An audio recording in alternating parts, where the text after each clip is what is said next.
This is Golf Talk Canada, Canada's only national golf talk radio and TV program. Presented by TaylorMade and the all-new Stealth 2, Stealth 2 Plus, and Stealth 2 HD carbon woods. Designed with more carbon for more forgiveness. Learn more at TaylorMadeGolf.ca. Now, here are your hosts, Mark Zecchino, Bob Weeks, and Adam Scully. Well, good morning, Canada. Welcome inside Golf Talk Canada on TSN2 because we are radio on TV after a big week, as we always do, a major week, TSN2 and TSN 1050 until noon. Adam Scully alongside Kristen Murphy. What is going on, Murph? I mean, there's just no place I'd rather be right now. It's Monday morning of a long weekend, and my major hangover hasn't set in yet. I'm still kind of like basking in the glow. That was such a wildly, incredibly entertaining week. Wasn't it crazy? I mean, we have lots to debrief from the week that was. There were shenanigans on the golf course. A lot of bleeps. A lot of guys swearing. So a lot of many hot mics. But I love it because it feels like, I mean, what average golfer at home hasn't sort of let the colorful language fly every now and again on the track? Yeah, it's every person's person, if you will. And that's, we'll get into Michael Block, obviously, as well. Our regulars will be here. We wanted to give Z-Man and Bob a little more sleep because they did drive back from Rochester, which depending on, have you driven to Rochester before? Not that I can recall. No. Okay. So I actually went to the PGA Championship as a fan. In 2013 with a couple of coworkers of ours, Troy White, Andrew Miskowski. Nice. We went in our early days at TSN, and it was about 3.5, 4 hours. Okay. So in any sense, so Bob actually spoke with Brooks Koepka last night, which aired on SportsCenter. It's going to air on Golf Talk Canada as well. So Bob will be by in hour 2 at 11:30. Mark will be by in about 30 minutes. He's probably visualizing right now, getting ready to for that. But we'll have a full recap. We'll look back at the week that was the season's second major for the men. We'll look at the Canadians. We'll look at everything involved. Well, 20 weeks of TaylorMade too. But before we get to all that, let's hit some news and headlines. News and headlines are brought to you by Sandbagger Hard Seltzer. Sandbagger, everybody knows one. All right, Brooks Koepka. So there's many ways we can go here. Let's start with just on the golf course. None of the live stuff, none of the drama, if you will, aside. How impressed were you by Koepka throughout the weekend?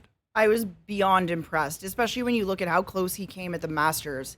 And he said it to the media, there were mistakes that I made. Yeah. I'm not going to make them again. Yeah. And whatever it was that clicked for him, I think it seemed to be more with the mental game than anything actually on the course. Like he said, his shots are his shots, but I think he approached something differently. He kept his cards pretty close to his chest on what exactly that was. Yeah. But he executed and he just looked like a man on the mission. We've seen what he can do in majors. And when he is locked and when he's healthy, most importantly, nobody can beat him, I don't think. Well, it's crazy too. And, the 20th player to have 5+ majors now, like you look at him from an all-time perspective, he's up there now. Like, I mean, and many people, look at, he doesn't have that many PGA Tour wins. He has 2 wins on Live, which whatever you want to take from that statement, he has 2 victories on Live. But no one saw this coming because, last year at this time, this is a man who was lost. And then, I mean, no one knew the injuries he was going through. People knew he was hurt, but he was struggling. But how about the way he's been transparent? He said, you know what? Like, I had to put my knee back into place and that shattered my kneecap. And he's got that mentality now where it's not Brooks against the world, but it's Koepka at his finest. And even in the final round, it was wavering at times. He made those bogeys down the stretch. That tee shot on the 6th hole, that long par 4, went way right into that creek. I thought things were maybe going to unravel. Yeah. Because we saw sort of a crack there. But he didn't let it. Like, he never posted a big number. He never made a double. And double bogeys are out there on this track, as we've seen. Yeah. But he really just stuck to his game plan. And whenever he had an errant shot, his next one, it's just right back in play. Yeah. And that closed the door, I think, on the rest of the field. Taking your medicine is what took his medicine. The kids call it. Yes. Exactly. And now Koepka, after the tournament was finished, speaking of taking your medicine, he spoke a lot about how he's a big Florida Panthers fan or a Peas fan. I'm not sure if anyone's ever called the Panthers never the heard Peas. that before, no. Now, we saw Koepka, a video go viral before the Masters. Koepka holding a pylon, yelling obscenities at Aaron Ekblad. Of course, this is not a great look. Not the best look. I think he might have possibly had a couple of adult beverages in that private suite that night. I mean, I don't know. No. But it's possible. Well, and Bubba Watson they were doing a live presser and a presser on the live tour, and Bubba and Brooks were standing together, and Bubba asked Brooks, "Were you hydrated at the time?" And he said, "Yes." But anyway, so Koepka said he'll be at the Peas game today. Yes. He said he'll be drinking as well. So yes. Well deserved. I mean, good for Brooks Koepka to get it done. I believe we have some Brooks Koepka audio here. We're going to hear from Koepka again later in the show, but let's hear from Koepka shortly after the win at the PGA Championship. I've always learned more from the 4 times I've finished second than the 5 times I've won now. I think failure is how you learn. You get better from it. You realize what mistakes you've made. Each time I've kind of made an adjustment. It's more mentality than it is anything. There's not really a golf swing or anything like that. It's just, you're going to play how you play. But mentally, you can kind of figure things out. And, I'm always trying to get better. So just trying to find that little edge, just to poke and pry inside my head. And really, I think the big key is just being open and honest with yourself. And if you can do that, then you'll be miles ahead of everybody else. So the line there that really stuck out to me, failure is how you learn. And you can really apply that to all facets of life, really. Not that we're going to have a life conversation right now, but really, I mean, like whatever you want to discuss. Yeah. But for Brooks Koepka, he had that experience at the Masters where he looked like he was in robot mode. He looked like he was going to win that in a parade. It looked like it was going to be a boring final round. The script totally flipped. John Rahm goes on to win. As you look ahead now, we have a U.S. Open in about a month where Koepka, he's only won the thing twice before, came second the next year in his chance for a three-peat back in 2019. We have an Open Championship the month after, so there's 2 majors there. But what I want to ask you about is the Ryder Cup, because that's where things get spicy. Very spicy. Because, of course, so the PGA Tour it's involved with the Ryder Cup, but it's more the PGA of America. Right. Now, Koepka's win at the PGA Championship will almost certainly put him, whether he's an automatic qualifier or in that, bubble, if you will. Yes. Zach Johnson has said that if he qualifies, he's on the team. There was quite an exchange on Golf Channel last night between Brandel Chambly and Brad Faxon, which got awkward. Do you think Koepka should play if he qualifies, should be on the U.S. Ryder Cup team? Absolutely. We need to see Koepka in the Ryder Cup. I mean, he's so locked, so dialed in right now. And it's just good for the game. I mean, live stuff aside, however you feel about that. He's one of the best golfers in the world. And he's such a gamesman, such a showman. The way he carries himself, he has such a swagger. He stands out. He's the kind of guy, he pulls up into the parking lot and he walks in, in his fitness gear or whatever. He has an aura about him. Tiger, obviously, the biggest aura in golf.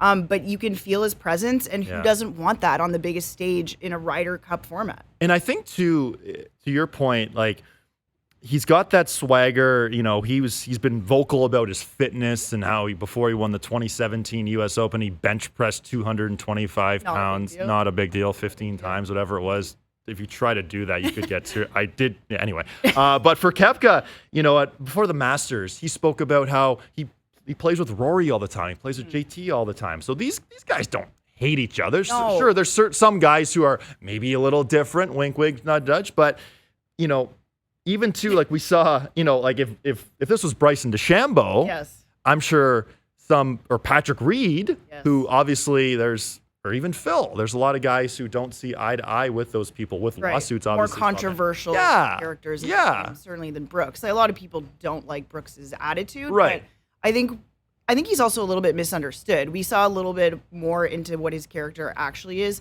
in the Netflix series Full Swing. And then also, I mean, just his smile ear to ear, right? After winning yesterday, we know what this means to him. We know he doesn't care so much for the former PGA Tour events, the regular ones, which is why I think LIV is such a good fit for him, because he kind of just, I don't know, it's not a high pressure situation, and then you just focus on the majors. It's an ideal setup. But I think he's a little bit more vulnerable than he lets on, and he clearly was in a dark place with his injuries and mentally, as we saw in Netflix. Well, you wonder too, and before we turn the page on some other people, which we'll do on the other side, because there were a lot of notables to get to. For Koepka, when he won his previous majors, maybe this is just my opinion, but he seemed like the villain. Yes. 2018 PGA Championship, he's going up against Tiger Woods, looking to win his first major at the time in 10 years. And Adam Scott, one of the nicest guys on tour, and Koepka goes out and just plays out of his mind. Bethpage Black, 2019 in May, DJ was the guy people were rooting for. DJ was coming up from behind. But it seemed like on Sunday afternoon that people were rooting for him. And it was a feel-good story, because even in his presser after, Koepka said he didn't consider retiring when he was at his lowest, but he considered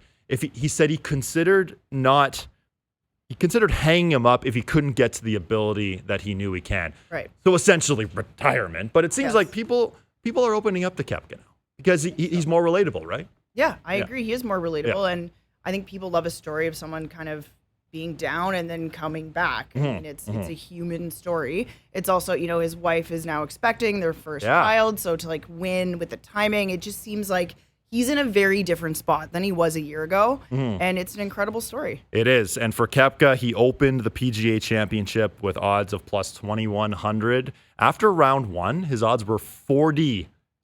So they climbed to 40-1, had that great third round, 10-1 before the final round, plus 120. Brooks Koepka, a major champion yet again. Okay, on the other side, we'll discuss the notables. Michael Block. We're going to have a block party here on GTC. It's Scully. It's Murph. We're back after the break. This is Golf Talk Canada. This segment of GTC was presented by TaylorMade and the all-new Stealth 2, Stealth 2 Plus, and Stealth 2 HD Carbon Woods. Designed with more carbon for more forgiveness. This is Golf Talk Canada, presented by TaylorMade. This segment of GTC is brought to you by Caddy Time, the Uber-like app that allows golfers across Canada to find affordable, qualified caddies to any round. Visit caddytime.com. Download the app or talk to your PGA professional today. Welcome back inside Golf Talk Canada. Scully and Kristen Murphy here in studio. We are live on TSN2, as we are after all major weeks, the Monday after, and as well TSN 1050 until noon. Happy Victoria Day. Thank you, Adam. Yeah, you're very welcome. Okay, so keeping the PGA Championship story, we did a full debrief on Brooks Koepka. Now, he was a huge story, obviously, but arguably, a bigger story, a bigger, more relatable story was Michael Block. Because at this point, last week, not many people knew who Michael Block was to the average sports fan. When you saw that slam dunk on Sunday, the hole-in-one, yes, take us through your mindset. Well, I kind of had a feeling when all of a sudden they go, okay, let's check back in with Michael Block on the tee. I'm like, why are they going back to him? I usually know what that means. This just a moment ago, you know that it is something great. I was not expecting a slam dunk. And of all the people on the course, for it to be that particular individual, it was such a big storyline in the first and second rounds. But I thought it was going to fade into the night a little bit as the big boys are rising up the leaderboard, heading into the weekend. And it just never died, this story. And it got better and better and better. And I don't think anyone enjoyed it more than Michael Block himself. He was in his element, hamming it up. And good for him. I mean, why wouldn't you take advantage of the moment? Well, it was so funny, too, because he didn't see the ball go in. And he even said it after. He said, I hit the shot, I tipped my cap, and I started walking. And Rory comes walking towards me, hugging me. He's like, why is he hugging me? Exactly. I'm sure we had a good time. But anyway, so, he makes the hole-in-one. And then the up and down on 18. He hits this approach shot into the gallery, miles left, gets up and down. And he said this after the fact. he didn't know the significance of what that was for. The T15 to get to the PGA next year. And with that, too, now these sponsors' invitations. Yeah. Well, and we're going to see him next week at the Charles Schwab. Yeah. Like, this story is not done yet. No, it's just getting started. Right. But I think what's so amazing about it is I think what he did this week, it's like every average golfer's fantasy. You're playing with Rory McIlroy on a Sunday in a major. Like, these things don't happen. And then you get a hole-in-one. Yeah.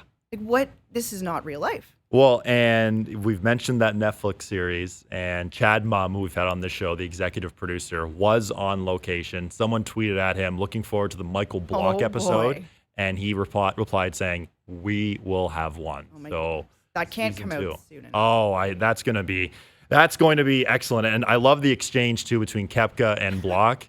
And when Koepka said, "I guess the drinks are on you, pal." So yeah, I heard that didn't actually happen. But sources. Anyway, yeah, I don't know.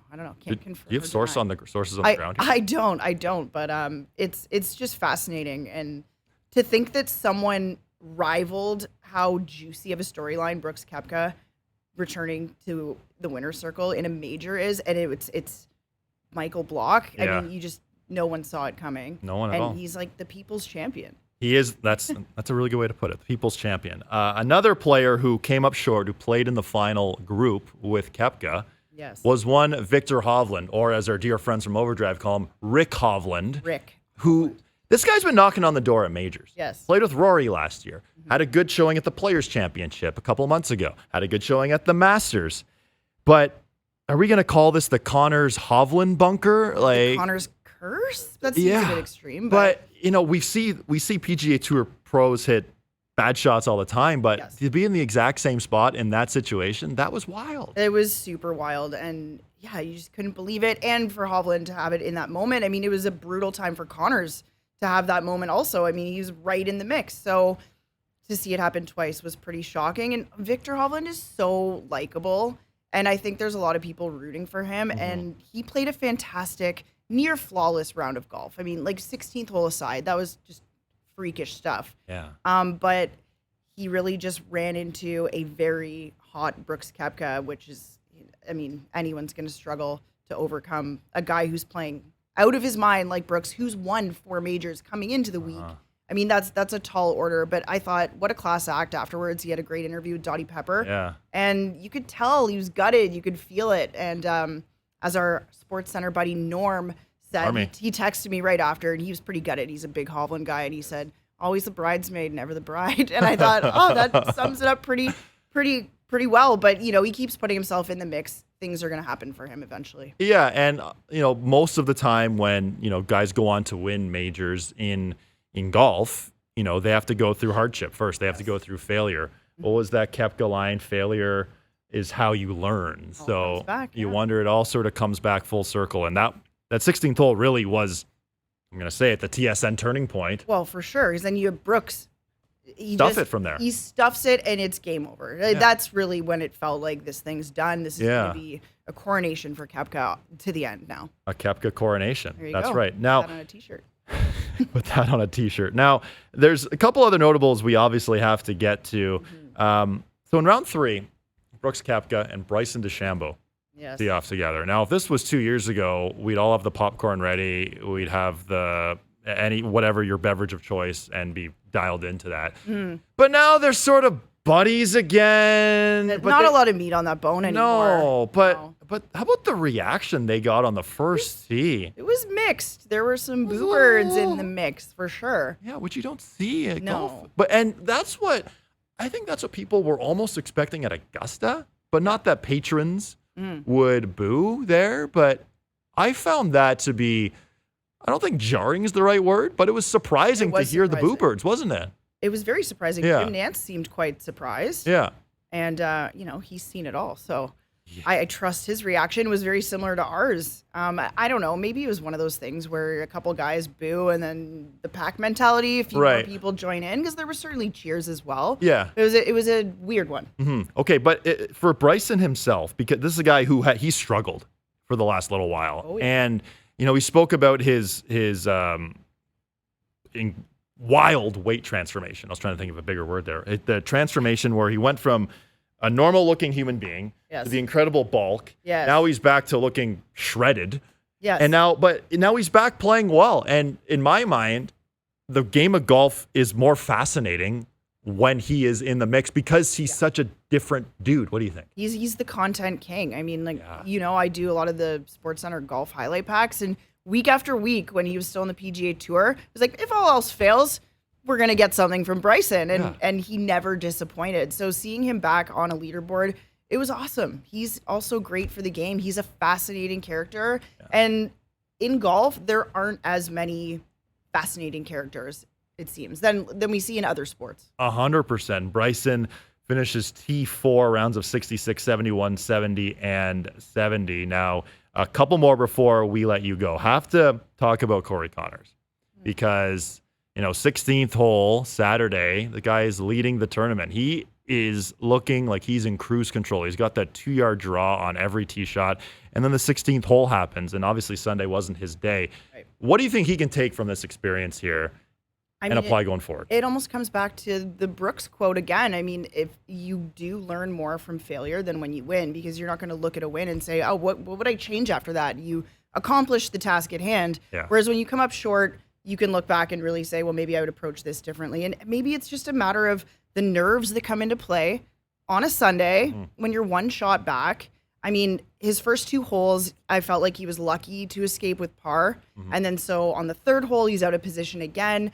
And then it catches up to him. And we know there was a brigade of bogeys after that. And he finishes with a 75. But, I mean, he finishes T12. Yeah. I think it's about, $360,000 paycheck for him.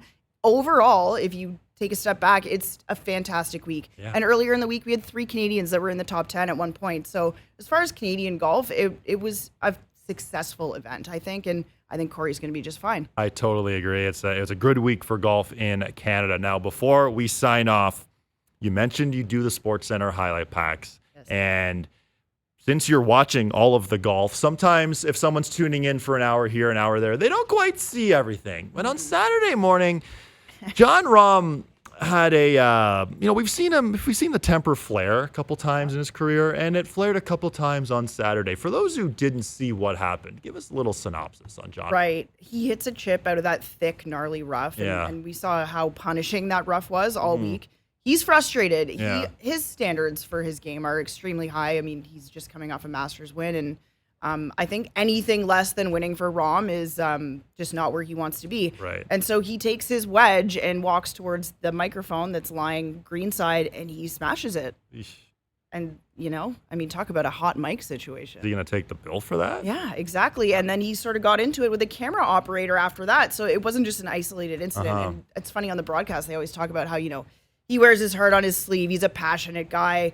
And he's gotten so much better, and I'm like, he's still pretty fiery. You can sense it, but it speaks to his competitive nature, and it's that passion that allows Rahm to just have as much success as he does. Yeah, totally. And the guy won the Masters a month ago. The guy's won 4 times already this season. You can't have your best stuff every week, and obviously Jon Rahm didn't have his best stuff. Brooks Koepka did have his best stuff. Brooks Koepka, now a 5-time major champion. Well, Murph, this has been fun.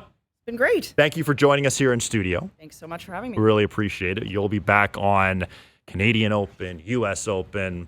Maybe I didn't tell you that, but now I'm telling you that live on the air right now. You love to hear that. Sign you up, okay? You're heading now to production side of things for GTC. Maybe some montages we'll see. A little Koepka, a little Corey Conners. Yes. And I know your favorite, our Picton Mahoney shots of the week. I love that tape. Yeah. Yeah. I want to relive it all. I'm not ready to say goodbye to the PGA Championship just yet. Well, on the other side, Mark Zecchino is in the building. He made it back from Rochester. He might be a little sleepy, but he is back. Z-Man joins us next. This is Golf Talk Canada. This segment of GTC, presented by TaylorMade, was brought to you by Caddy Time, the Uber-like app that allows golfers across Canada to add affordable, qualified caddies to any round.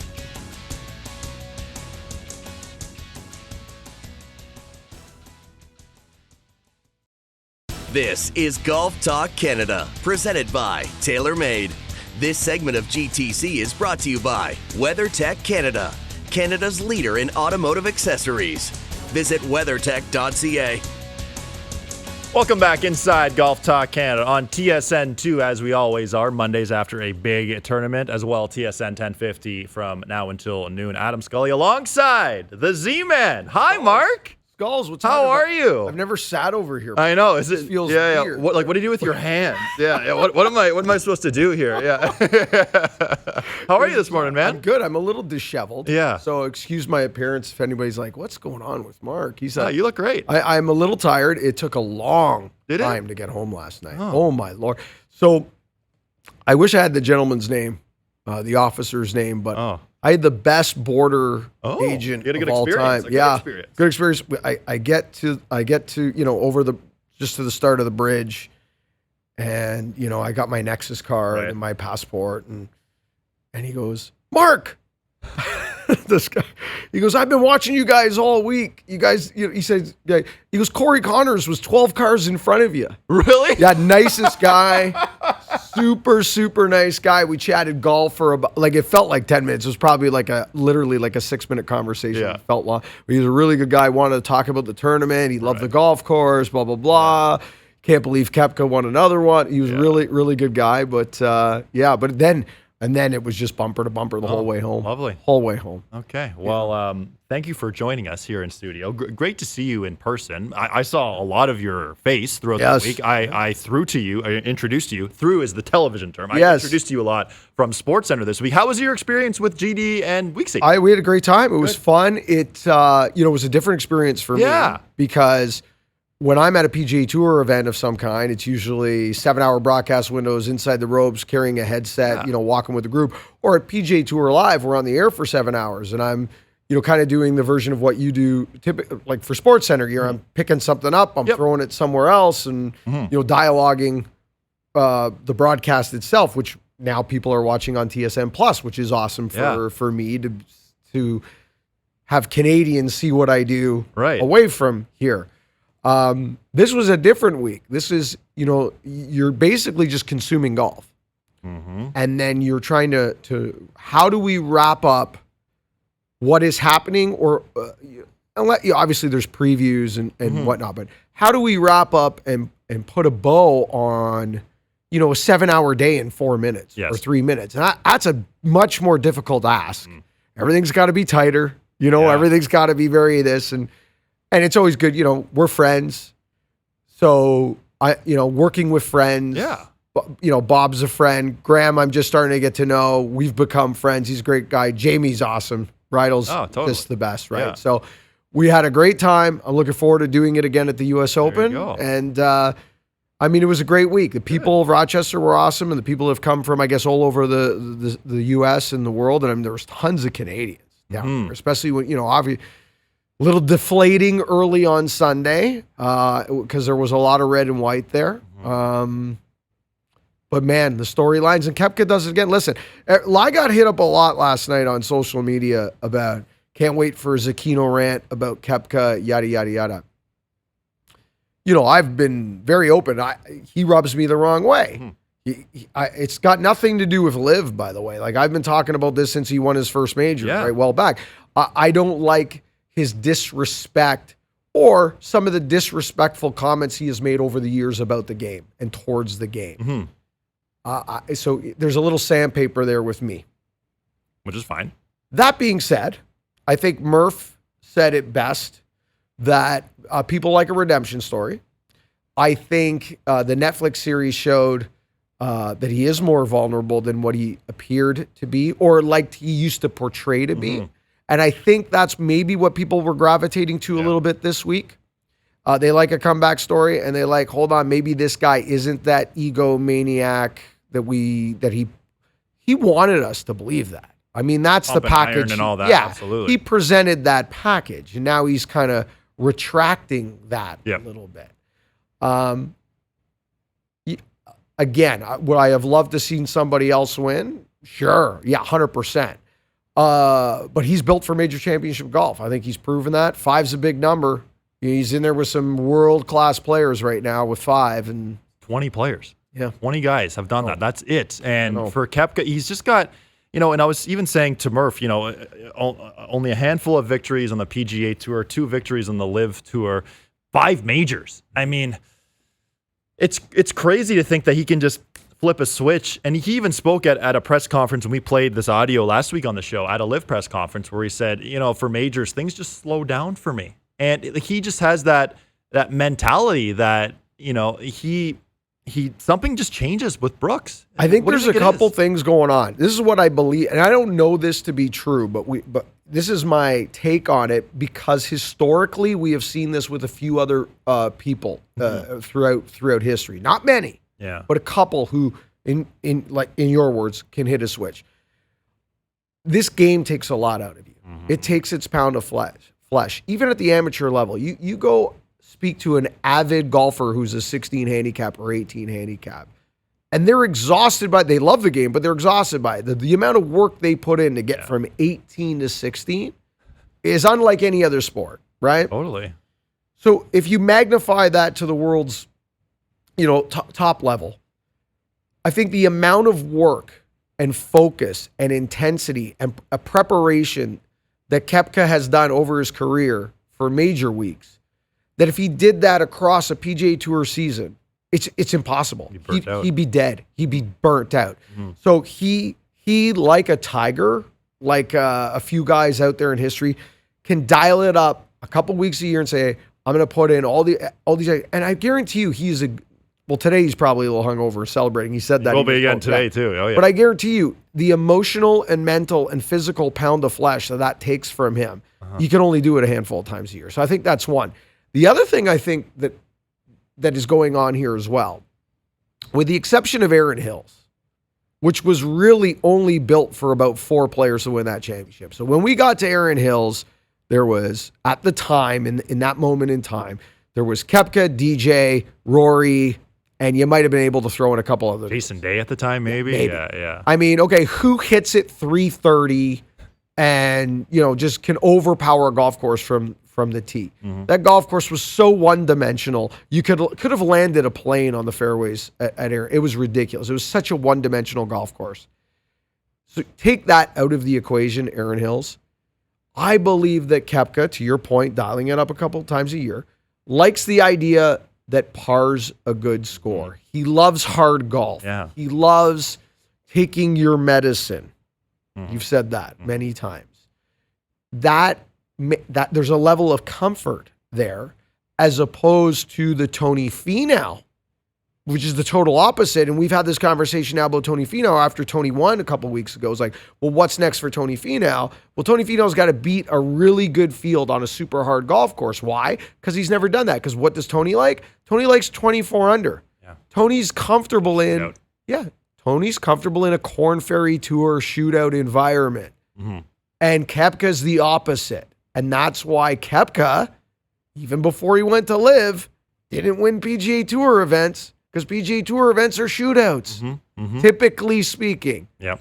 There are the odd ones. There's Riviera. There's Wells Fargo. Torrey Pines. Yeah. Torrey Pines. There are your PGA Tour events. Honda Classic. Okay, but for every one of those, there's also the 24 under. So I think those are the things that are lining up here. Mm-hmm.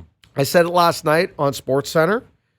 He's a polarizing figure, and we can debate whether you like him, whether you don't like him, whether this is a good, warm field comeback story, or this is a bad Saudi money guy that won a major. That's all up for debate. Whatever, you can all have your opinions. What isn't debatable, he's going to be a favorite at the U.S. Open, and the official World Golf Rankings is wrong. We know that. I've never defended its accuracy. I've always defended the official World Golf Ranking position that this is our criteria. And it's not our job to form to you. It's your job to form to us. This is our criteria. But you said it a couple weeks ago. If you're not happy with the official World Golf Rankings, just play better when you have the opportunity. And that's what he did. And that's what he's done. He's moved up again in the official World Golf Ranking. And I think at the end of the day, the World Golf Rankings are probably incorrect in the sense that I got to think that he's likely in the top 3 players in the world. Would you not say right now, based on what we've seen in majors, that it's Rahm, Scheffler, no particular order, but Rahm, Scheffler, and I guess now Koepka? Because I've been saying Rahm and Scheffler and everybody else, And maybe it's now Rahm, Scheffler, and Koepka and everybody else. Maybe. Yeah, for sure. And in the biggest events, in the major championships, and that's all we have. That's all we have, where all of the best players, all of the most notable players, maybe we should say, get together and play. I want to play some Brooks Koepka audio, though. We played some audio earlier in the show. Let's hear again from Brooks Koepka. Just keep doing what I'm doing. It's working so far. Back to having a chance pretty much every time I tee it up. So I'm very pleased with the way I'm playing. I like the way I've worked with everybody. It's been a lot of fun. Mark, to your point too about the official World Golf Ranking, that my first rant I did on TV a couple weeks ago, talking about Bryson DeChambeau, how he wasn't so happy with the official World Golf Ranking points and how to get better, how to improve, you play better. Well, Bryson did move to 90th from 162nd. I believe we have 4 live players right now inside the top 50. That sounds right. Last time I looked. Yeah. Pereira, Abraham Answer, Brooks Koepka, and Cam Smith. Mm-hmm. And Cam Smith, another good week too. Another good week as well. Now, on Koepka, the Ryder Cup is obviously a huge point. For a guy who wins a major championship, regardless of what tour he's playing, he has to be on that team, no? Is it enough? With the second place finish at the Masters and a win at the PGA Championship and 2 majors still to go, it's likely going to be enough to qualify, no? Totally. So if he qualifies, he qualifies. Yeah. I mean, at the end of the day, that's always been the argument, is that the World Golf Rankings have their criteria, majors have their criteria, tours are allowed to make decisions based on the criteria for their tours. You've made your choice to go over there and play. Great, go play. You're a live guy now, and if you've ever fit into these columns, when that time comes, take advantage of those opportunities. He's done that. Yep. It's not you're not owed anything. No. Okay, you're not entitled to anything. So if he qualifies for the Ryder Cup, great, go play Ryder Cup. The question I have is, and this is what I find intriguing, is if he doesn't qualify. He finishes outside of the top qualification points and he's on the outside looking in, just, then what? If the PGA of America operates the American team of the Ryder Cup, that's the governing body of that U.S. team, right? And involved with the PGA's federations and the DP World Tour for the Ryder Cup. How do you leave your reigning PGA champion off the team? How do you not pick them? That is where I find it very, very interesting. And who knows, if this was Patrick Reed, this would be a way more difficult conversation because we know there's no friends in the room if it's Reed. And with Koepka, we believe that there's friends in the room. Yes. We believe. We believe that. And even, Koepka was quoted before the tournament asked about the Ryder Cup, and he said, if I finish second, first in the majors, that'll take care of itself. So he's finished second first so far. So for Koepka, you got to think that he'll be on that team unless something bizarre happens. Now, speaking of bizarre, we have to get to Michael Block because this is just, it puts the hair on you get the chills right away. This is just a relatable story to every person out there. It's like, it'd be like you playing on the PGA Tour, on a PGA Championship. Well, he said it in his post, and we were all holding back the tears in the press room. Like, it was seriously watching this. Like, everybody was very emotional. And he said this is for I forget how many thousand PGA members there are around the world. And I looked at Graham and I said, he's talking to you and me. Because Graham's also a member of PGA of America, and I'm a member of the PGA of Canada. And there's thousands and thousands and thousands of us around the world that all do different things. Like, I do this for a living. And, Graham's an analyst and a former PGA Tour player. And there's guys that just grind out teaching. And there's guys that run clubs and pro shops. And you find PGA members in all different walks of life. And he said, very few of them get to do what Michael Block did for 4 days. And now is going to get to do it at the Charles Schwab, the RBC Canadian Open. And we're probably going to see a lot of them, I'm guessing, over the next 4 or 5 months or so. What I find so amazing about it, Adam, is that his ability, he said this, I've had 46 years on this planet to be able to enjoy this and soak it in. I've learned that this stuff, don't take this stuff for granted. I couldn't believe his poise. I'm not shocked at the ability. Yeah. There's so many great golfers. Oh, yeah. Like, if you stand on a range with a golf professional who's like a +2, +3, +4 handicap, whatever, go to a Corn Ferry Tour event, go to a PGA Tour Canada event, go to a mini tour. Go to a Great Lakes tour. Watch guys hit golf balls. And you see someone shoot 67 or whatever the number is. You go, how's this guy not on the PGA Tour, right?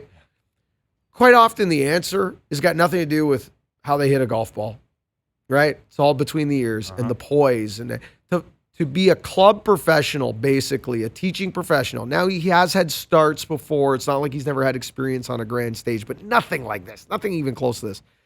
To have that kind of poise for 4 days and calm, he looked so calm and truly looked like he was enjoying it.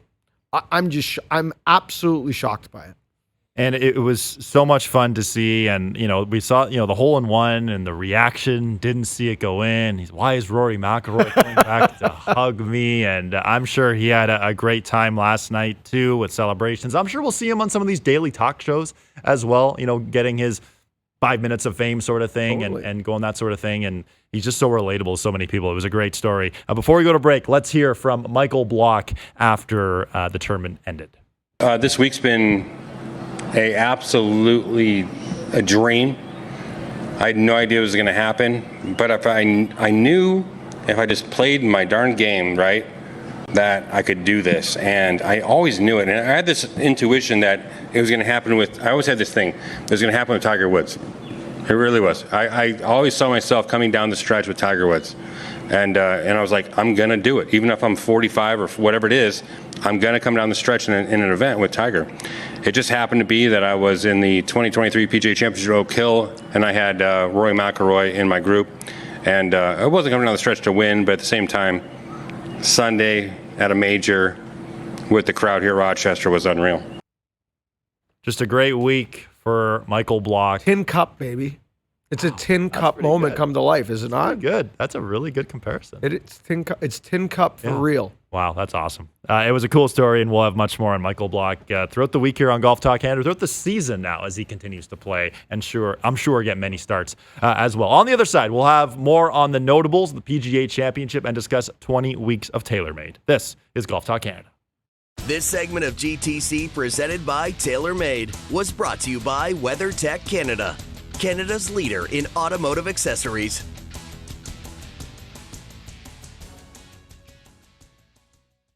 This is Golf Talk Canada, presented by TaylorMade. This segment of GTC is brought to you by Play Golf Myrtle Beach, home to 80 great courses, 60 miles of sandy shores, endless dining and entertainment. Visit playgolfmyrtlebeach.com to start planning your golf trip today.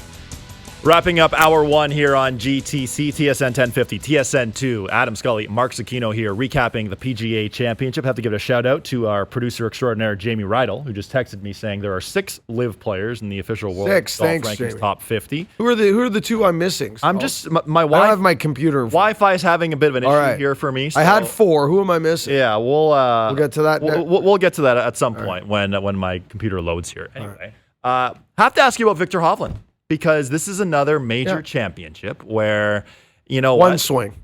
Yeah. One swing, or he could be the champion on Saturday, right? I got to tell you, though, that is a horrible miss.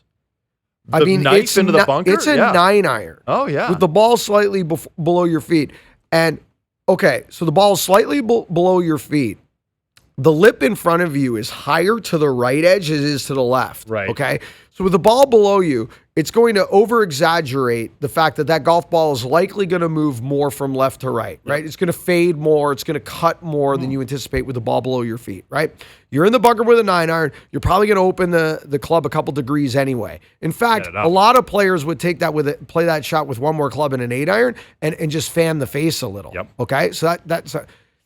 What does that allow you to do? Well, it also allows you now to play it further out to the left where there's no lip at all practically. He stands up on it and blades it into exactly the same shot Corey Connor said. But I was shocked at that swing, shocked at the outcome, just horrible at that moment in time. But, and here's the big but, the positives are he lost his golf tournament on really that one swing. Other than that, he stood toe-to-toe with Koepka the entire day, and he answered a lot of questions about the putter. He made some big putts at key moments and played some great golf. You'd like to have one swing back, if not maybe even the tee shot. Don't hit in the bunker to begin with. Yeah. But he'd like to have that shot back. I swear to God, Adam, if you stood there with a large bucket of golf balls, he'd probably never hit that shot again. Well, and it proved a lot of things too about his short game overall, because he said after a victory early in his career that his chipping sucks. Like, that's a direct quote. And the rough was thick. You were there. The shots around the greens, they were difficult. So hard in the way the greens are rolling, but good on Victor Hovland. And you know what TV didn't do great perspective of as well is obviously the rough was a huge part of the conversation. We saw the rough, and it was you could visually see how difficult that was when the ball disappeared, etc. But some of the shave down areas, the bailout areas, the false fronts that pulled down underneath greens. In fact, you saw Koepka yesterday in a moment choose putter from one of those areas wherever. TV didn't do perspective of how tight those lies were and how beneath the surfaces they were. So you had a variety of everything. I mean, we're going to get into it in Winner's Weird and What, but wow. Really, really smart Reno and really smart setup. Really smart setup. We'll get into that in Winners, Weird, and What. Of course, 20 weeks of TaylorMade. It's a major week. We'll tell you who won each of our 3 prizes on social media this week. First place, Stealth or Stealth HD Iron. Second place, Stealth 2+ Driver. Third place, Spider GTX Putter. $40,000 we're giving away this year, Mark. Big. That is huge. And a trip to Casa de Campo, and it's been fun. We've got like close to 7,000 people in the pool approaching. Yeah. We'll be at 10 by the end of the year. People are having a blast with it. I'm getting slaughtered. My teams are just terrible right now. Yeah. But we'll see. And in the break, I'm going to go into my phone because I've got good reception. I will find those 2 missing. Yeah, so I've been trying to load it here. Yeah, I know you're having a Wi-Fi issue. I will get it. And as well, I know Mama Skull put a team in. How do Mama Skulls do?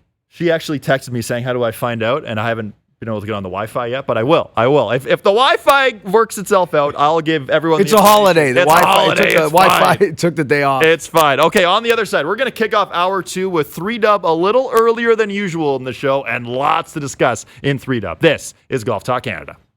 This segment of GTC, presented by TaylorMade, was brought to you by Play Golf Myrtle Beach, the golf capital of the world. Thank you for listening to Hour 1 of GTC. Don't forget to follow us on Twitter and Instagram at Golf Talk Canada. For show archives, podcasts, and all things GTC, visit golftalkcanada.com. And don't miss Golf Talk Canada Television weekly on the TSN Television Network.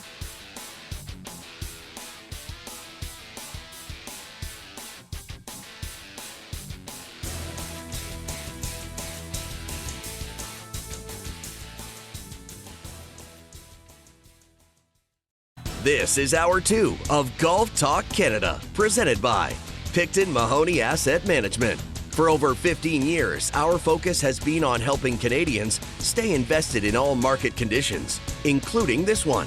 Why Picton Mahoney? Visit PictonMahoney.com. Now, here are your hosts, Mark Zecchino, Bob Weeks, and Adam Scully.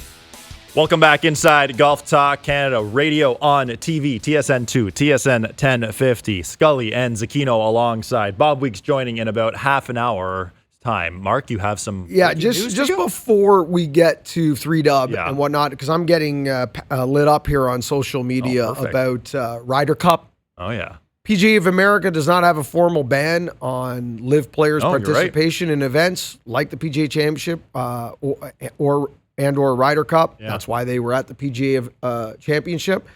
Currently, the Ryder Cup standings have not been refreshed on the Ryder Cup website, but with this victory, Brooks Koepka is going to vault to second place on Team America points list. So at the end of the day, if he qualifies, my interpretation right now, Zach Johnson has not really said much, but if he qualifies, he qualifies. Yeah. I can't imagine, I'd love to hear your opinion on this, I can't imagine the PGA of America saying, this is our criteria for the PGA Championship. If you qualify, you qualify. Thus, live players are there. And now turning around saying, but it doesn't count for Ryder Cup. Mm-hmm. There's the criteria. Yeah. If you qualify, you're qualified. Now, if you got to rely on a captain's pick, probably don't like your chances very much. Likely don't like it. But I mean, now sitting at number 2, and we still have 2 majors to go, it would be could you imagine all of a sudden reworking the criteria in the last minute to take Koepka off the team? That might be even more uncomfortable than leaving him currently where he is. And for a U.S. team that hasn't won on European soil since, 1993? Don't you want your best team possible there? And the Italians are going to be on fire over there. The Italians are going to, once in a lifetime Ryder Cup. Yeah. I mean, the Azzurri is going to bring it in Roma. Yeah. We know that. Oh, yeah. All right. Yeah, well, and you know what? I almost compare this kind of indirectly. So when Tiger won the Masters in 2019, he was the President's Cup playing captain, or captain that year, and could have been the playing captain. After he won the Masters, he was MIA. He didn't play a lot of golf, didn't play a lot of good golf, period. But he was still on that President's Cup team. You have to have a major champion on your team, whether it's a Ryder Cup, President's Cup. I know it's different. I know there's a lot of other circumstances, but just from a playing perspective, a guy who finishes second at the Masters, first at the PGA, he has to be on the Ryder Cup team. Yeah. He has to be. Yeah. If the U.S. wants their best team possible, for guys like Justin Thomas, who has had an awful season, and it continued this past week, who's a stalwart on these teams, they need their best team possible. And if we believe what we've read and some of the sound bites, etc., this is not as polarizing in the room as a Phil Mickelson. Exactly. As a Patrick Reed. Yeah. Bryson, maybe. Maybe even Bryson, yeah. So who knows? Who knows? We'll see. We will see. Yeah. Well, but again, if anyone's going to have any credibility in all this, you set your criteria. I'm a firm believer that, you as a business owner have the right to create rules, regulations, business standards that apply to your business. I.e., the PGA Tour has the right, in my opinion, to say, this is our tour, these are our rules, you fall into these rules, and if you don't, you can't play our tour. I'm totally fine with that. But I'm also fine with the opposite side of that. These are our rules, this is our criteria. If you fit this criteria, you're able to play. If he fits, he fits. If he doesn't, he doesn't. Right? Totally. That's never been my problem, Adam. My problem is the whining, the crying, the lawsuits, the cake and eat it too. That's always been my problem. And that's a whole other show. And we did that a year ago. We don't really talk about that anymore. Right. That story's dead to me. Mm-hmm. Now it's just about the golf and the product. I don't like the live product. I find it hard to watch. I don't find it interesting. I don't find it entertaining at all. For me personally, I look at it like a Japanese cartoon, like I'm going to have a seizure looking at that leaderboard. It's just horrific. Don't compare to what we saw yesterday. No. Yesterday was compelling, human interest, comeback stories, player trying to get a monkey off his back, a Canadian trying to win his first major championship. That was compelling sport. Yeah. The other stuff's a circus. It totally is. Well, as always here on Golf Talk Canada, we have winners, weird, and what. And Mark, there was a lot going on last week at Oak Hill. Let's hit it. Winners, weird, and what this week? You have the team. I'll answer the question. You want answers? I think I'm entitled. You want answers? I want the truth! You can't handle the truth! Okay, Skulls, I kind of teased this a little. Yeah. Winners Oak Hill. Oh. I mean, we had Andrew Green on a couple weeks ago to tee up the renovation process. He's also renovated, what am I forgetting here? Congressional, where we'll have it in 2030. So he did the blue course at Congo. And you played that a couple I played that a couple times. He's also doing Inverness in Ohio. Not Ohio. Where's Inverness again? No, it is Ohio. Yes, in Ohio. They have a championship coming up. Yeah. And he's also doing Eastlake after the Tour Championship when they hand out the FedEx Cup at the end of the year. Oh, so he is like the new hot kid on the block, so to speak, and he's doing a great job. Everything about this golf course reno was brilliant. It was straightforward. It was no gimmicks. It was tough. And like always, the PGA of America knows how to set up a golf course. It was the hardest yet most fair test of golf I've seen in a setup in a long time. I wish the USGA would go back to proper rough. This graduated rough is garbage. I love the PGA. The rough is brutal, but it's fair and it's tough, and it starts right immediately after that first cut. Yeah. There's options around the greens. It put a value on putting the golf ball in the fairway, a value in iron play. Greens were tough, but not stupid. I can't say enough about the redesign in the venue. That's my winner. Yeah, it was. I really enjoyed the setup. I know The only one I heard was John Rahm. There was a hot mic situation, and he did not like one of the par threes where, and I know that ties really well. Weird. It's like you're so our good. Rehearsal went so well, right? You're so good. Maybe that is my weird. Yeah. Skulls. Weird week for Rombo. Yeah. Just kind of out of sorts immediately out of the gates. Never really part of the storyline of this championship. Fought to make it to the weekend. The best part of Rombo's week was his moments with Amanda Renner in the post round on Sunday. Yeah. He was fantastic. Everything before that, the golf was terrible. His attitude was terrible. He's lighting up cameramen. He's lighting up this graphic language on hot mics. Oh, yeah. It was just not a good week for John Rahm. But that is Rahm. I mean, when we applaud him for being fiery, when we applaud him for being passionate and wanting to have that desire to win, this is also what comes with it. You can't have both. Mm-hmm. It's just really weird and makes it uncomfortable at times. It was awkward. Yeah, I think that's the best way to put it. And even like when you're playing with someone on your weekly Saturday morning game and they get really mad, it gets kind of weird, right? Like very much. But for so. John Rahm, this was kind of strange. And my what this week, a lot of people are out there. You know, you've got your pro-lives and your anti-live people. Mm-hmm. The line in the sand is pretty clear. Yep. I truly look at it now from a product standpoint. I said what I had to say from a moral and ethical standpoint a year ago. I don't need to talk about that anymore. We don't really talk about that on the show anymore, and I think that's the way to go. Yep. I look at it a product perspective. I'm not a fan of the product.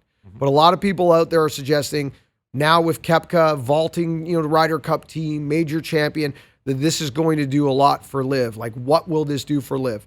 My take is likely very little. Because at the end of the day, regardless of what Koepka does on a global stage, it's still DJ in a playoff with Taylor Swift in the background, right? It's still Shake It Off. I'm still watching what is supposed to be a professional golf tournament that I care about, that I really didn't even know what was going on for most of the day when I flip back and forth because I find it so disheveled. And at the end of the day, I cannot get into. It's not that I can't be entertained. So let me rewind. It's not that I can't be entertained. I watch movies for entertainment, stand-up comedy for entertainment. I'm a huge Succession fan, and I'm a show behind. I got to watch Succession at some point today. No spoilers, please. I missed last night's episode. It's not that I can't be entertained by LIV. Right. But I can't care. I can't have the passion and the care that I had yesterday watching what I watched when Taylor Swift is singing Shake It Off in the middle of the playoff. Sorry, full stop. You can all hit me up on social and rip me. I probably won't even answer today because I don't care. However, don't try to sell me that that's real sport with Shake It Off in the playoff in the background. Done. All right, Adam. Tea is yours, sir. 348. Oh man, that is sweet. I'm trying to find some sort of segue from Shake It Off, Shake It. No, I'm not going to sing on television again. It's just bad. It's just wrong. Well, I know someone who has to shake it off is Rory McIlroy. We'll get to that on the other side because I know we got some Rory to talk to. So I'll go through my 3-dub here. Michael Block is my winner. Obviously, everything that happened throughout the week, but for one line in particular, and we could have a month-long show on Michael Block, but when he made the cut, a couple things happened. A, he had a cold hosel rocket shank in that round. This thing is a 160-yard par 3. He's trying to hit it straight. This thing goes right of right, hits a tree, bounces back. He's playing basically from the walkway. Anyway, so he makes the cut, obviously. And they asked him, so what are you going to do the rest of the day? And he said, and I'm quoting him here, I'm going to have lunch and an IPA and watch the coverage. I like that. See, that's my kind of guy. You dial in an IPA, you have a nice Club Sandy, and you just put your feet up, maybe having a couple IPAs. But good for Michael Block. Again, we'll have much more on Block's success as we head along this week. My weird this week. So the PGA Championship does their Champions Dinner every Tuesday. Oh, boy. Where, like the Masters, obviously we talk a lot more about the Masters and their Champions Dinner. And the PGA Championship does the same thing where all the winners gather around, have dinner. And Phil Mickelson put a social media post out there. Again, we'll put this on our television show. And he is wearing a suit that is at least 4 sizes too big. with his and it's some product placement with his gummies, his wellness gummies. Now, a couple things here. So, hey, Phil, you lost a lot of weight, which is awesome. Like, good for you, dude. But like, can you not afford a new suit? You got the money now. I think that money went somewhere else. Who knows? Yeah. But I mean, and it's awesome. It's awesome he's lost this weight. But to point it out and to hold the gummies like product placement, this was cringeworthy. Mark. Yeah, and then Monahan walking in front.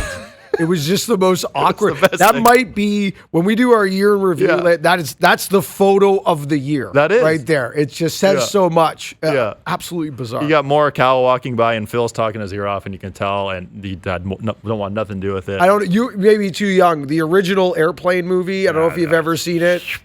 It's one of the first Leslie Nielsen comedies of all time. Yeah. And there's a character there that goes around the plane, and as he goes from seat to seat telling his sob story, everyone in the seat beside them is trying to somehow kill themselves because they no longer want to hear this sob story. That was Morikawa walking with Phil Mickelson out of that photo. Oh, before we go to break, Tom Kim against the Creek. What on earth? That was some of the best TV I've ever seen. Now, the best part of that, so this is the first round, he hits a shot from the creek, gets absolutely drenched with mud, with water, has to go tarps off, nearly goes pants off.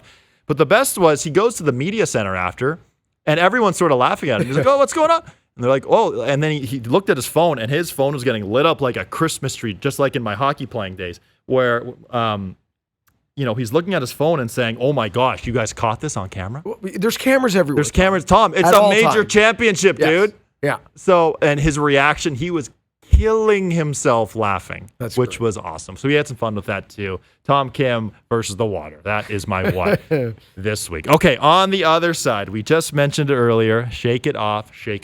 Rory McIlroy. Ooh. Where do we go from here? This is Golf Talk Canada. This segment of GTC was presented by Picton Mahoney Asset Management.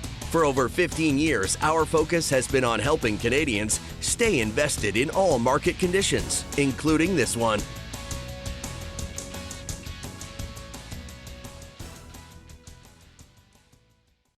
This is Golf Talk Canada, presented by Picton Mahoney Asset Management. This segment of GTC is brought to you by Cobble Beach, Georgian Bay's extraordinary waterfront golf resort community. Learn more about their award-winning golf course and growing community. Visit cobblebeach.com today. Welcome back inside Golf Talk Canada. Scully and Zecchino alongside Weeks joining in our next segment. Mark, I have to give you a shout out here because you walked in with a package for me. I'm just going to get it. Yeah. You bought me a sweater. There you go. PGA Championship Adidas sweater. Thank you very much. You're welcome. I bought one for myself as well. I saw you wearing it because, there was one, I had to laugh because Saturday night, one of the nights hosting SportsCenter, they all blend together. Right. Now. You're doing a hit. It's you and Graham and Bob. Graham has short sleeves on. Mm-hmm. You have a jacket on, and Bob is dressed for the polar vortex. Yes. So how cold was it? I got to tell you, I was taking hits not from Bob, but from Graham. Bob was kind because Bob says, you and I, Mark, we're not the largest men in the world, right? But Dillette was all over me all week for being soft because I'm cold all the time. And of course, Jamie is always in shorts, right? Wearing his Crocodile Dundee hat. Jamie always looks like he's on a beach vacation, ready to take down a croc if any of us are in danger. Yeah. Like he's on guard to take down the croc. So like him and Graham are dressed like it's summer, and Bob and I are dressed like, we're in the polar vortex, right? And it was cold. Like it was cold. It was... I can't remember what night it was, but one night it was certainly somewhere around 7-8 degrees Celsius when we were hitting that last. What's Saturday? Yeah, probably Saturday night. It was either Friday night or Saturday night. It was Saturday. Yeah, hitting that last hit, but boy, was Sunday. Wasn't Sunday lovely? Sunday. It was beauty here in the GTA too. And we got to remind everyone too, because I did get a lot of questions about this, and Bob did mention this on one of our SportsCenter hits, that this championship was awarded to Oak Hill prior to them rearranging the schedule. This was supposed to be in August. Rochester in August is very different. Oh my goodness, totally. Now that being said, even with the geographical challenges, I can't imagine this golf course not being in the rotation. It's just too good. And they'll just deal with weather. Especially after the Reno, too. It's just an awesome golf course. Now, when we made our TSN Edge picks last week. Hey, congratulations on the win, by the way. Thank you. You're right there. So it's Bob's got 5. You and I have 4. Yeah, right? we both have 4. But you're significantly more under par than I am. So I still have some work to do. My picks week in, week out are more conservative than yours. You know me, I like to get a little bold. There will be once or twice a year where I'll go, Tom Kim's going to win the Wyndham Championship. That happens once or twice. But week in and week out, I tend to go conservative, thus Scotty Scheffler. And Scotty Scheffler almost won this golf tournament with his C game. He was horrible. Yeah. Scheffler couldn't find a fairway, and he barely made a putt. Even on the final day, he left a large bucket of putts out there, and he almost won the championship. Scotty Scheffler's turning into one of those guys where if he brings his A game, give him the trophy. Yeah. And if he doesn't, you still have to watch out for him. It's the same thing at the Masters. He putted with a blindfold on. Like he could easily have won the first 2 majors this year. Quite easily. Easily, right? So Scheffler and Rahm were the 2 co-betting favorites heading into the week. The third betting favorite was Rory McIlroy. Now, finishes tie 7th, 71, 69, 69, 69. Does this mean anything? It means absolutely nothing. Yeah. I want you to do something for me. When you have time, and if anyone's listening and is remotely interested in what I'm about to say, if you have time, you're sitting around, kicking around this afternoon, take a look at this. I want you to watch Rory's scorecard. It is very, very unique, especially on Sunday, but you can watch this throughout the week. But Sunday is a perfect example. He starts off this tournament really well back, right? He's kind of got to get off to a hot start. He's the last guy on the board we're looking at that has a chance to win this championship. He's the last man out, but needs heroics. Gets off to a hot start, couple of birdies, 2 under par, finds himself in this championship. The minute he finds himself in this championship, what does he do? Gives shots away, falls down the leaderboard. So we start the process again. Now he's out of it again, playing with house money, no pressure, not really supposed to win. Watch the back 9, starts to make birdies again, climb back into this championship. What's he do? Starts coughing them back again, fall down the leaderboard. The minute Rory feels in contention, the minute Rory feels like he's part of the storyline, this is a psychological and emotional block that he only has in major championships. Thus the 64 at Sunday a year ago at the Masters when he was completely out of it. I mean, he is backdoor Rory at the majors. Yeah. And he doesn't have this issue at the PGA tournaments, at the other PGA Tour events, because with all due respect, Rory knows that those events don't affect his legacy. They don't affect how historically the world will look at him moving forward. Only major championships will, Masters being the biggest of the bunch, but majors change his legacy. The other ones do not at this juncture in his career. So he doesn't feel the heat. I don't think he plays with an emotional freedom that he cannot quite bring to major championships.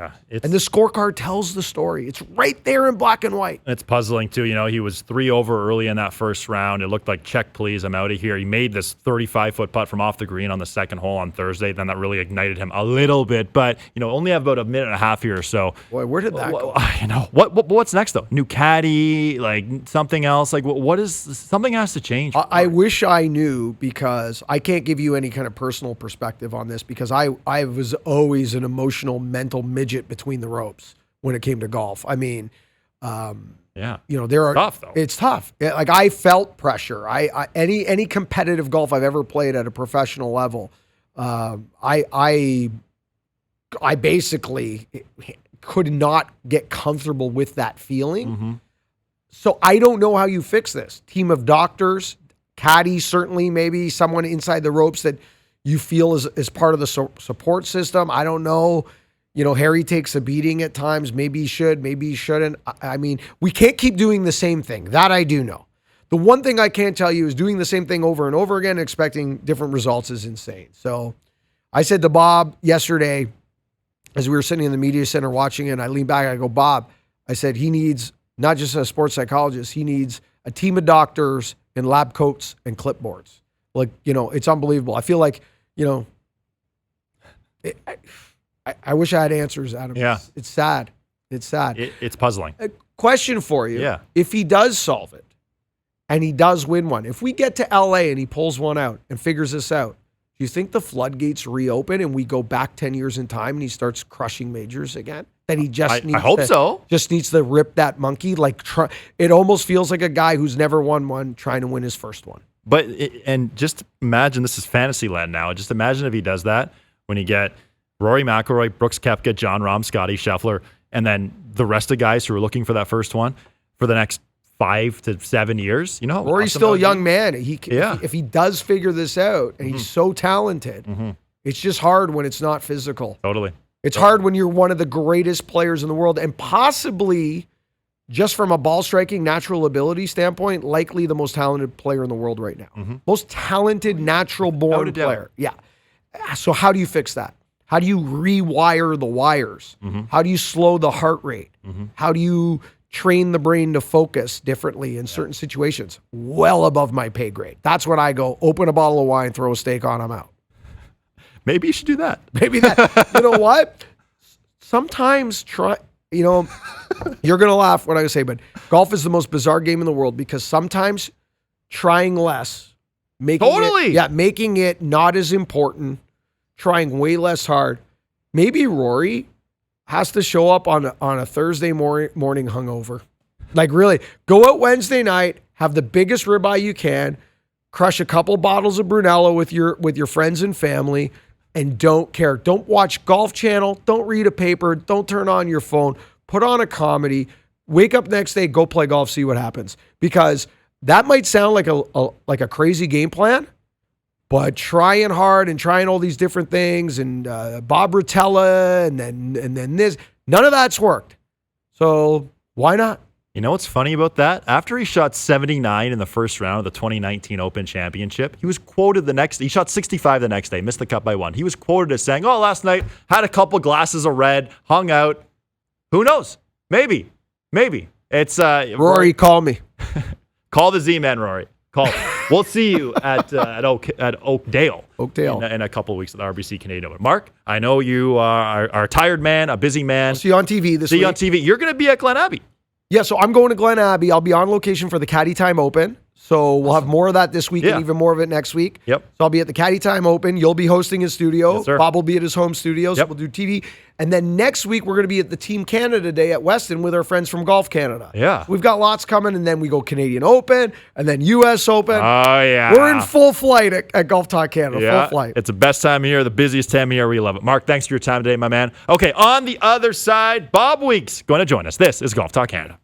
This segment of GTC, presented by Picton Mahoney Asset Management, was brought to you by Cobble Beach, Georgian Bay's extraordinary waterfront golf resort community.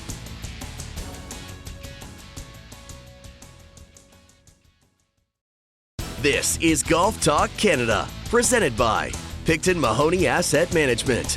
This segment of GTC is brought to you by Cadillac. Experience Cadillac.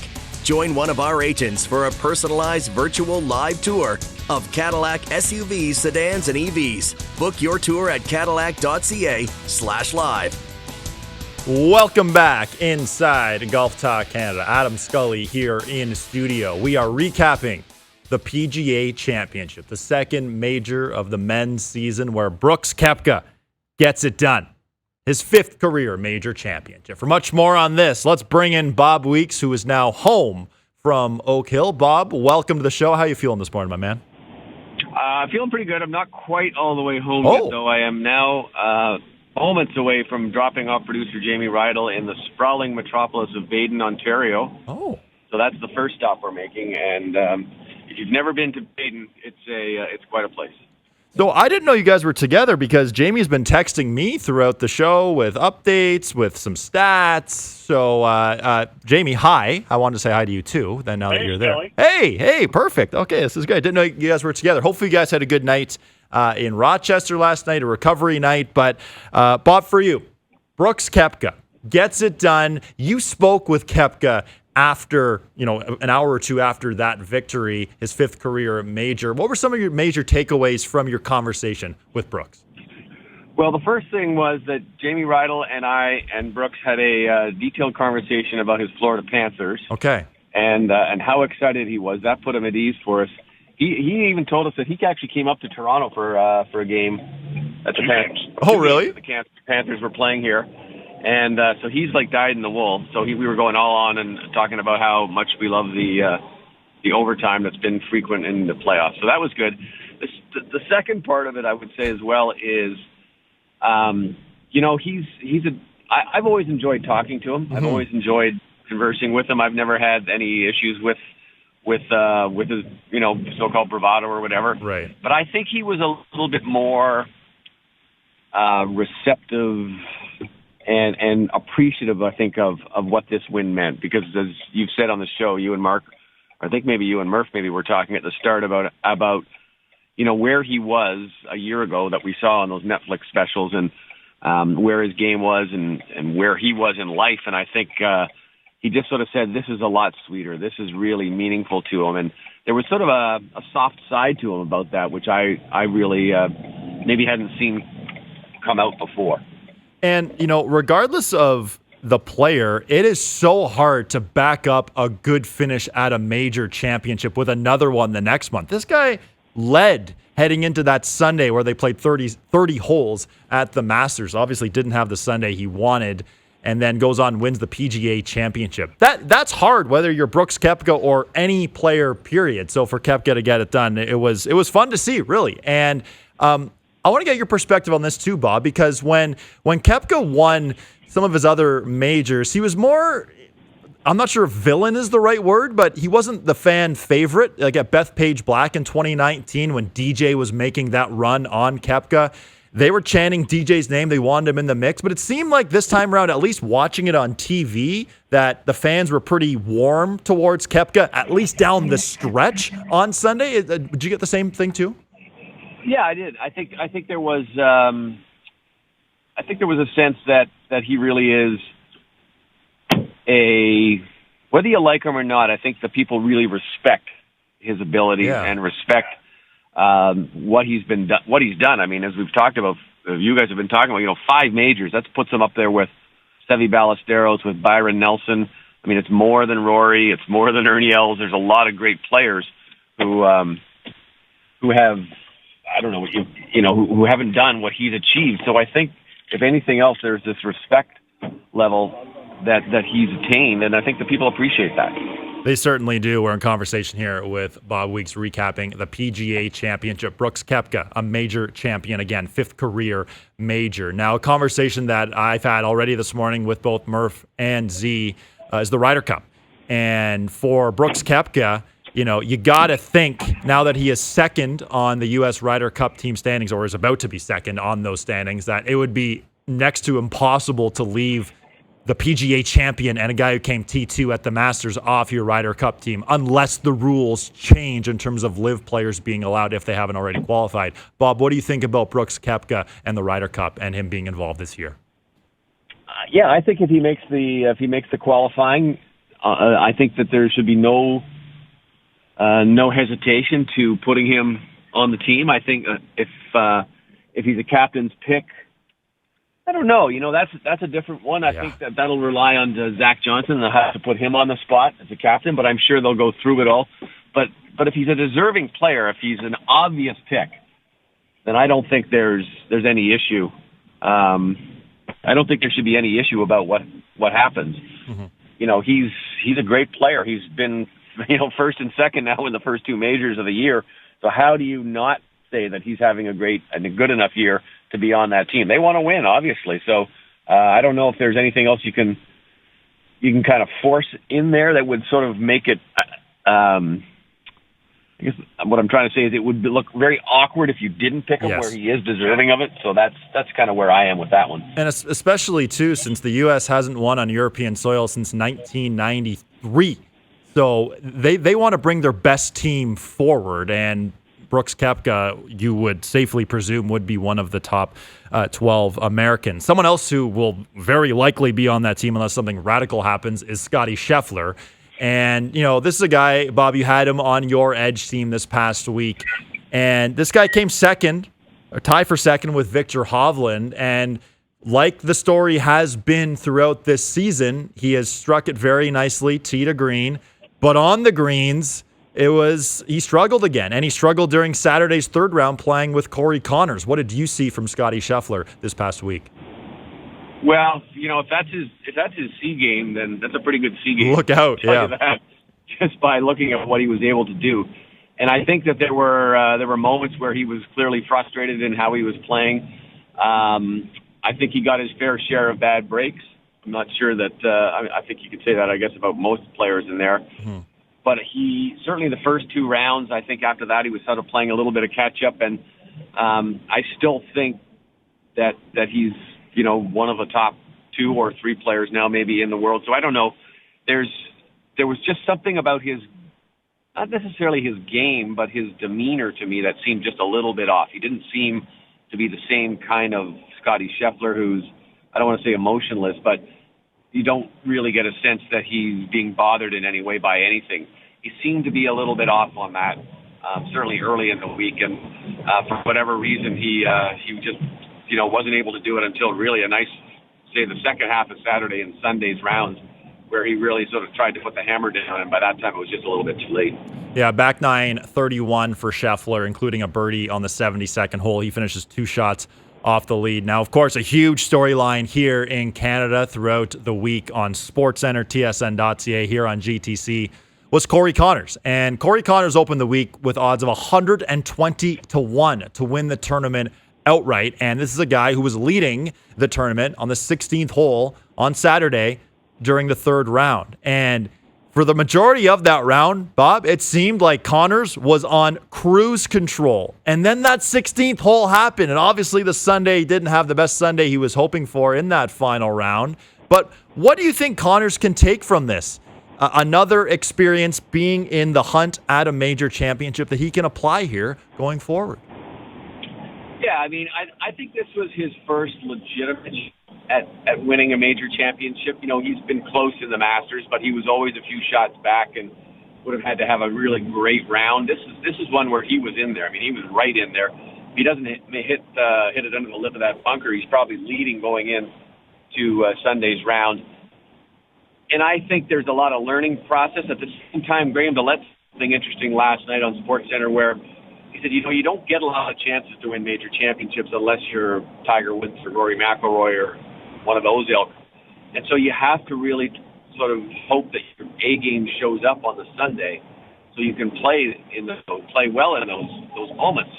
And there's been a couple of moments now where if you look at, say, the President's Cup where Corey was not very good, and I don't know, he sort of admitted that there were some nerves. And again, on this one, you wonder if there was a little bit of a nervy problem or not. I think he just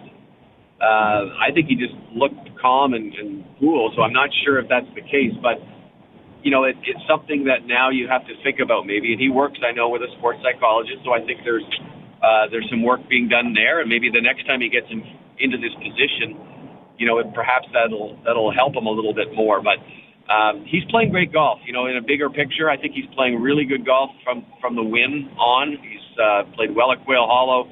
Let's see what he does at the U.S. Open. I've always thought that the U.S. Open would be the perfect fit for him. It's probably the one where he's had the worst results in terms of the 4 major championships. So I'm not quite sure what he'll do at LA Country Club. But the only thing he can do is put himself into that position again and see how he reacts. You mentioned it right there, U.S. Open setups, and I want to ask you about the setup this week at Oak Hill because, you were there in 2003. You were there in 2013, the last 2 times the PGA Championship was held there. This was a very different looking golf course after the reno done by Andrew Green, who we had on our show last week. The setup looked pretty hard on TV. It looked pretty great, too. It looked pretty fair. From what you saw in person at Oak Hill, what was your perspective on the setup? Well, I hate to admit this, too, but I was also there in 89 for Curtis Strange winning. So there you go. I've been at all 4. But I'm an old guy now. But I will say that this setup I thought was perfect. It was a major championship setup. That's what you want. There was a period where the PGA went to a few courses that were a little bit suspect. Even Valhalla, where they're going next year, has always been the one that I think they've made some changes to it. But when it first went there, people were scratching their heads. You can look at Erin Hills, That was the U.S. Well, anyway, there's a few of them in there over the years where you kind of wondered what was going on. But now they've really put some great put a great lineup of courses together.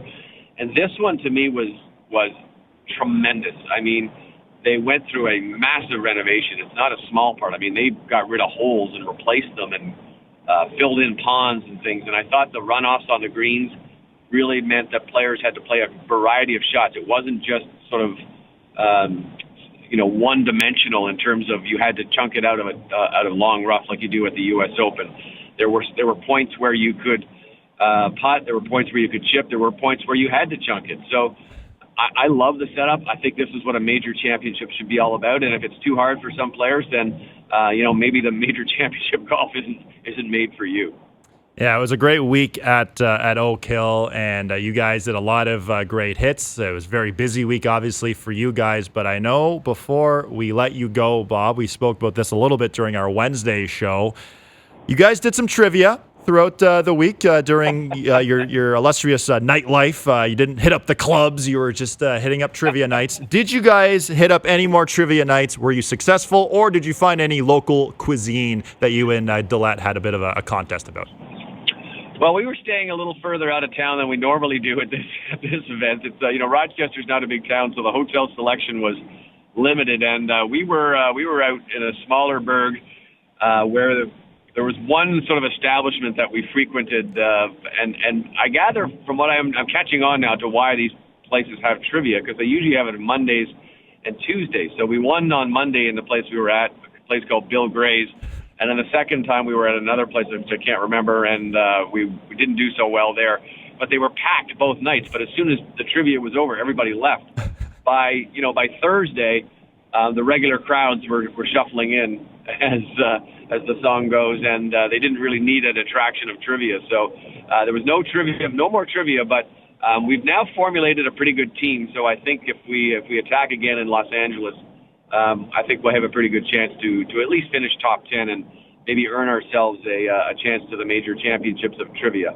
It was a good dress rehearsal in Rochester, and now you guys are going to have your pre-scout, your scouting missions, maybe some practice, and you'll be ready for LACC, the trivia that's in the local LA area. Bob, thanks for your time this morning. Safe drive back with Jamie, and if your usual tea time at 4 o'clock with your dad is in play today, it's a beautiful day in the GTA, so enjoy that.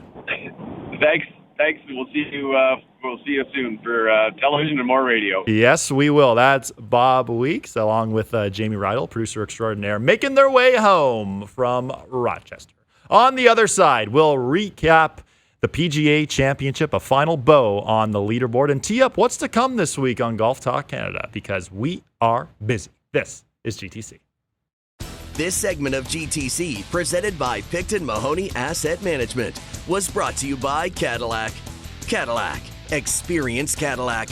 Join one of our agents for a personalized virtual live tour of Cadillac SUVs, sedans, and EVs.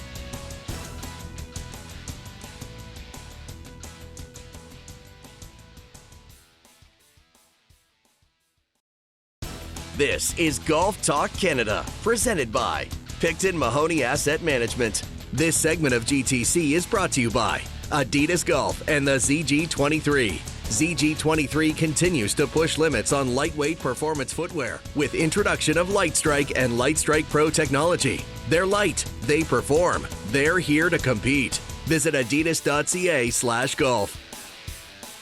Speaking of Adidas Golf, we have an interview this week on television with the Adidas Golf Global Footwear Director, Mason Dennison, about the Adidas Golf Ultra Boost shoes that are now out. And you're not going to want to miss that and what's to come with some shoes being released, because these shoes are unreal. Can't wait for y'all to see the new shoes coming out from Adidas. Time for some leaderboard updates brought to you by Bushnell Golf, the #1 rangefinder in the world of golf. Check out bushnellgolf.com. Brooks Koepka wins his 5th career major championship at the PGA Championship. What a victory that was for Brooks.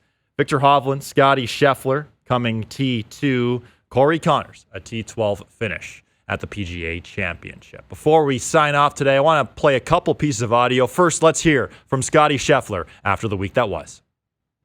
I can tell you right now, I had 2 of the worst lip outs that I've ever seen. on number 1 and number 9 today. The balls were trickling, and I thought I was ready to take a step like they were going in. One horseshoed at trickle pace, and the other one lipped out and stayed about an inch from the edge. Outside of that, I mean, I played solid golf most of the week. In order to win these tournaments, the putts got to fall in, and I had a lot of good putts this week, and they didn't fall, but I put up a good fight. I played great today, and I gave the guys on top of the leaderboard something to think about, and I kind of made a little bit of a move. But Brooks just played some fantastic golf this week, and he's played too good this weekend for me to be able to catch up to him. That was Scotty Scheffler. Rory McIlroy, a puzzling week to say the least. Let's hear it from Rory McIlroy. I guess I just came in here trying to play a golf tournament, not thinking about getting myself in contention, not thinking about winning. I honestly didn't feel like I had a chance of winning this week. So it was just about going out there and playing the best I could and trying to make the most of it. I think we're going to replay that audio on our Wednesday show and it might lead to a little rant from the Z-Man. I think we'll bookmark that and play that again on Wednesday's show. Well, thanks so much for joining us this morning, whether you watched us on TSN2 or listened to us on TSN 1050 for our first PGA Championship recap show of the week. Join us again tomorrow night at a special time, 10 p.m. on TSN, a little primetime viewing of the PGA Championship. I'll be hosting the show. Mark will be at Glen Abbey for the Caddy Time Open. Bob in his home studio recapping the week that was. Thanks so much for joining us this morning. And remember, the first good decision for the golf course always starts in the closet. This segment of GTC, presented by Picton Mahoney Asset Management, was brought to you by Adidas Golf and the ZG23. ZG23 continues to push limits on lightweight performance footwear with introduction of Light Strike and Light Strike Pro technology. They're light, they perform, they're here to compete. Visit adidas.ca/golf. Thank you for listening to GTC. Don't forget to follow us on Twitter and Instagram at Golf Talk Canada. For show archives, podcasts, and all things GTC, visit golftalkcanada.com. And don't miss Golf Talk Canada Television weekly on the TSN Television Network.